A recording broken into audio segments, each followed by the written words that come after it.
नाजरीन, मैं सैयद अली इमरान बात करूंगा आईएमएफ के 9th रिव्यू की। आईएमएफ का 9th रिव्यू जो है उसमें थोड़ा सा डिले हो रहा है और मुख्तलिफ रिपोर्ट्स मांगी जा रही हैं। पाकिस्तान से कहा गया कि एक्सपेंसेस के बारे में बताएं, कितना कट कर सकते हैं, कितना कट किया है या बढ़ाया है, रेवेन्यू को किस तरीके से बढ़ाया जाएगा, टैक्सेस लगाए जाएंगे या क्या किया जाएगा। इस हवाले से पाकिस्तान ने रिपोर्ट सबमिट की है, फिजिकल रिपोर्ट सबमिट की है, जिसके अंदर फ्लड के हवाले से खास जिक्र है क्योंकि आईएमएफ चाहता है कि फ्लड के एक्सपेंसेस को लहदा से बताया जाए कि किस तरीके से मीट किया जाएगा। और इस हवाले से मैंने पहले भी बताया था कि कुछ पॉलिसी स्टेटमेंट्स के ऊपर जो है आईएमएफ को इतराज़ है, जिसके अंदर एग्री जो पैकेज दिया है शहबाज शरीफ साहब ने, उसके ऊपर एतराज़ है। उसको किस तरीके से बजट किया जाएगा और उसको किस तरीके से उसमें फ्लड एक्टिविटीज़ को जो है वो पर्टिकुलर हाईलाइट करने के लिए कहा गया है। इसके अलावा एक्सपोर्टर्स को जो सब्सिडाइज इलेक्ट्रिसिटी रेट है उसके ऊपर बात हुई है कि वो किस तरीके से उस 120 से 150 अरब रुपए को मैनेज कर रहे होंगे, कैसे बजट कर रहे होंगे।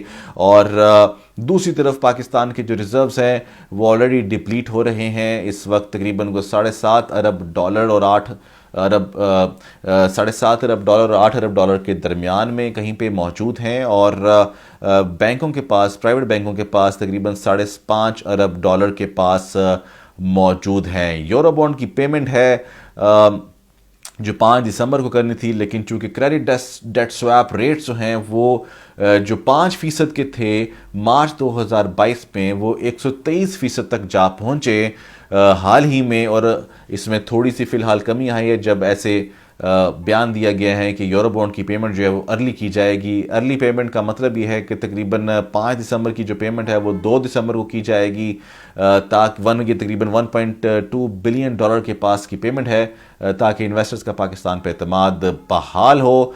लेकिन इस पेमेंट को करने से पहले मैं आपको बताता चलूँ कि पाकिस्तान के $7.5 अरब के पास जो ज़खायर स्टेट बैंक ऑफ पाकिस्तान के पास, उसके अंदर मेजर ज़खायर जो हैं, मेजर जो पार्टिसिपेशन है वो चाइना और सऊदी अरेबिया की तरफ से सेफ डिपॉजिट की है, जिसको इस्तेमाल नहीं किया जा सकता। और जब $1.2 बिलियन की आउटवर्ड पेमेंट होगी तो उसके बाद पाकिस्तान को फौरी तौर पे इतने ही पैसों की अशद ज़रूरत होगी फॉरेन एक्सचेंज की, और वो आईएमएफ की वो किस्त है वो 9th रिव्यू के बाद जो मिलेगी वो भी तकरीबन इतने ही, यानी $1.2 बिलियन के पास है। तभी कोई पाकिस्तान को ब्रीदिंग स्पेस मिलेगी। और पाकिस्तान में इस वक्त जो स्टेट बैंक की टाइट मॉनिटरिंग है इंपोर्ट के ऊपर, उसको भी जो है वो थोड़ा सा एक रिलैक्सेशन मिलेगी और पाकिस्तान की इंपोर्ट्स हो रही होंगी। इंपोर्ट्स होने के बाद जो है रॉ मटेरियल या मशीन्स आ रही होंगी, स्पेयर पार्ट्स आ रहे होंगे, और पाकिस्तान की जो इकोनॉमी है उसका पहिया चलता रहेगा, और जो कि एक्सपोर्ट्स के लिए भी ज़रूरी हैं। इस मुश्किल हालात के हवाले से जो है वो मिफ्ता साहब के बयानात आपके सामने हैं, वो उसका तज़किरा जो है वो हो रहा है मीडिया पर। उन्होंने भी यही बोला है। इसके अलावा पाकिस्तान को चूँकि फौरी तौर पर फॉरेन एक्सचेंज की ज़रूरत है। अभी पीछे टर्की का विज़िट था शहबाज शरीफ साहब का, जिसके अंदर शहबाज शरीफ साहब ने सीपैक के अंदर और सोलर के मेगा प्रोजेक्ट के अंदर टर्की की इनपुट मांगी और कहा कि आप यहाँ पे इन्वेस्ट करें। हाउएवर मैं आपको बताता चलूँ कि टर्की का अपना काफ़ी बुरा हाल है।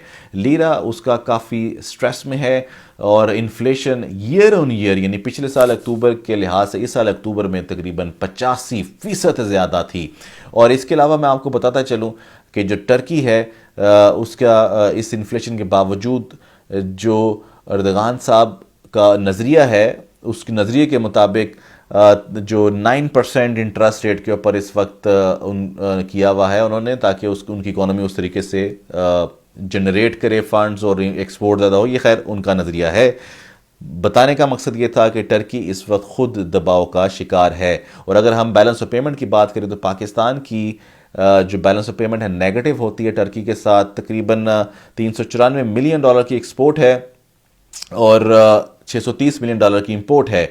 और जिस तरीके से शहबाज शरीफ साहब ने कहा है कि $1 बिलियन से $5 बिलियन की ट्रेड की जाए आपस में, तो इसमें जितना ज़्यादा ट्रेड की जाएगी, अगर यही परसेंटेज एक्सपोर्ट इंपोर्ट की रही, तो ये जो अभी मिलियंस ऑफ डॉलर्स में डेफिसिट है ये बिलियंस ऑफ डॉलर में डेफिसिट में कन्वर्ट हो सकता है। इसके अलावा अगर बताता चलूँ तो डार साहब जो हैं वो कहते हैं कि जनाब ऑयल की इस वक्त रशिया के साथ बात हो रही है। काफ़ी देर हो चुकी है इस बारे में। पहले जब बात होती थी तो उस वक्त मजाक उड़ाया जाता था, मगर उस वक्त ये कर लेते तो ज़्यादा जरूर अच्छा होता, क्योंकि उस वक्त 100 डॉलर फी बैरल से ऊपर जो है वो तेल की कीमत थी। और उस वक्त तखमीना ये लगाया गया था कि अगर यहाँ से तेल लिया जाए तो $1 बिलियन की बचत हम कर सकते हैं। अब इंटरनेशनल मार्केट के अंदर तेल की कीमत जो है वो मुसलसल कम हो रही है, और तकरीबन पिछले 1-2 दिनों में तकरीबन $3 तेल की कीमत कम हुई, और इस वक्त तकरीबन 80 से 81 डॉलर फी बैरल के ऊपर कीमत है, जो $70 के पास मूव कर रही है। चूँकि चीन जो है वहाँ पे कोविड-19 की लॉकडाउन है, स्लो डाउन है, उसके ऊपर वहाँ पे लोग सड़कों पर आ गए हैं इसके ख़िलाफ़, जिससे मज़ीद जो है वो स्लो डाउन का जो इमेज है वो क्रिएट हुआ, जिसकी वजह से ऑयल ने जो है वो स्लम्प देखा इंटरनेशनल मार्केट में। ओपेक प्लस का इजलास होगा 4 दिसंबर को, इसको बारे में डिस्कशन होगी, यूक्रेन रशिया के हवाले से डिस्कशन होगी, और इस हवाले से भी होगी कि 5 दिसंबर को यानी एक दिन बाद G7 कंट्रीज़ का इजलास है, जिसके अंदर $70 फी बैरल के ऊपर जो है लिमिट किया जाएगा रशिया से ऑयल ख़रीदने को, दुनिया की ख़ासतौर पर यूरोप के। और अगर ऐसा होता है तो जो कि पहले ही रशिया तकरीबन $70 के पास ही तेल बेच रहा है डिस्काउंटेड प्राइस में, तो अगर ये चीज़ वहाँ पे फिक्स हो जाती है तो फिर पाकिस्तान उससे क्या फ़ायदा उठाएगा? ये तो लॉन्ग टर्म में तो पॉसिबल है कि जब ऑयल की कीमतें मार्केट में बहुत ऊपर जा रही हो, और जो रशिया है उसके ऊपर ये बार मेंटेन हो, और कहीं बीच में पाकिस्तान इसको रशिया से ख़रीद रहा हो। हाउएवर इस वक्त शॉर्ट रन में कोई फ़ायदा ख़ास होता हुआ उस तरीके से नज़र नहीं आ रहा, जबकि यूएसए की सैंक्शंस और दीगर ममालिक की सैंक्शंस, उसमें किस तरीके से मूव फॉरवर्ड करना है, ये हुकूमत को बड़े तरीके से देखभाल के करना हो रहा होगा। वाज़े पॉलिसी जो हैं वो बनाने की ज़रूरत है। रूस और टर्की की तरफ देखना सिर्फ इसलिए कि पिछली कोई गवर्नमेंट इस तरीके से कर रही थी, उस चीज़ को भूल जाना चाहिए। पाकिस्तान को आगे देखना चाहिए कि पाकिस्तान को फ़ायदा किस चीज़ का, इस वक्त शॉर्ट रन में फ़ायदा चाहिए। शहबाज शरीफ साहब लॉन्ग रन की बातें कर रहे हैं, मगर लॉन्ग रन तभी पॉसिबल है जब शॉर्ट रन भी जो है वो आपको इस वक्त इस क्राइसिस से निकालने के लिए कोई अहम आपको स्टेप्स लेके उसका भी किरदार अदा करना पड़ा होगा। मैं वी लोग इस बात पे ख़त्म करता हूँ कि जो मसले का हल है वो पॉलिटिकल अनसर्टेनिटी से निकलना है, उसके लिए इलेक्शंस वाहिद हल हैं, वरना पाकिस्तान के जो इन्वेस्टर्स हैं वो पाकिस्तान की अंदर जो प्रॉब्लम्स क्रिएट हुई हैं उसकी वजह से प्रॉपर इन्वेस्ट नहीं कर पा रहे। अल्लाह करे कि पाकिस्तान के हालात बेहतर हों। अगले वीलॉग तक के लिए सैयद अली इमरान को दीजिए इजाज़त। अल्लाह निगहबान।